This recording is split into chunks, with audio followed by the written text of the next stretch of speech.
私は最近、フィリピンで休暇を過ごしました。家族にフライドチキンを作ってあげました。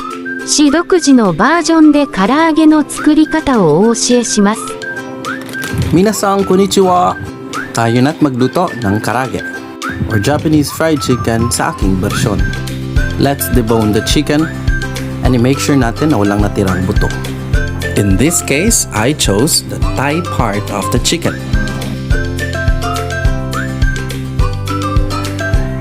This is how it looks like after the bones have been removed from the chicken. Cut into small pieces, huwag masyadong maliit at huwag masyadong malaki. Toriniku wo marine shimashou. Let's marinate the chicken. Lagyan lang ng chopped garlics. Add soy sauce. Ang ginamit ko dito ay kikuman.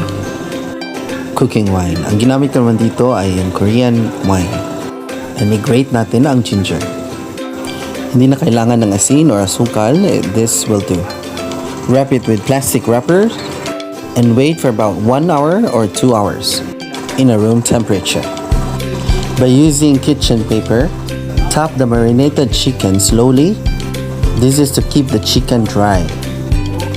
Once done, sprinkle the cornstarch or your seasoning of choice. Para hindi masyadong marami, just sprinkle it on top and mix it slowly and thoroughly. Painitin ang kalaha.